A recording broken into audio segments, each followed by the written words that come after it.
Tout commence dans ces sacs remplis de fèves de cacao venues du Ghana. Elles sont ensuite concassées pour obtenir ce que l'on appelle le gruet, la partie la plus noble du cacao. Pour 100 g de fèves, seulement 50 g de gruet sont récoltés. Et pour coller au mieux avec le projet d'une bière de type stout, il a fallu sélectionner le bon cacao.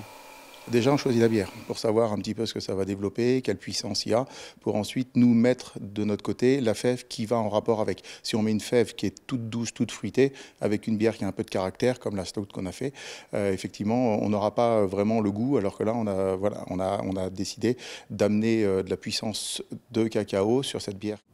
Direction ensuite la brasserie de Chambord pour la confection de cette bière. Ici, on torréfie le malt avant de procéder à l'empâtage, une étape qui permet d'extraire le sucre contenu dans la céréale. Vient ensuite la filtration puis l'ébullition. Le mélange subit encore quelques transformations avant d'être transféré dans de grandes cuves où il atteindra sa maturation. Et c'est au cœur de ce processus classique de fabrication qu'a été intégré le gruet de cacao. Tout d'abord, lors de la phase d'ébullition. La phase d'ébullition, normalement, c'est le moment où on met les houblons dans la bière. Donc bien sûr, on a mis des houblons, mais on a aussi ajouté une petite partie du cacao. Et ensuite, on en met aussi à un deuxième moment, lors de la maturation. Quand la bière est finie, en fait, on vient rajouter du cacao pour extraire les arômes très doucement pendant plusieurs semaines. Reste la mise en bouteille, environ 60 hectolitres ont été produits, soit près de 7500 bouteilles.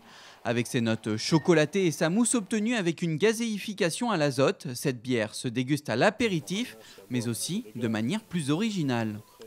On va s'inspirer de la recette du café affogato, qui est normalement fait avec du café et de la glace à la vanille. Donc ici, je vais faire ça avec cette stout qu'on va verser dans la bodega avec de la glace à la vanille. Une première collaboration entre la brasserie de Chambord et le chocolatier Max Vaucher qui pourrait bien se renouveler, peut-être cette fois avec un autre type de bière.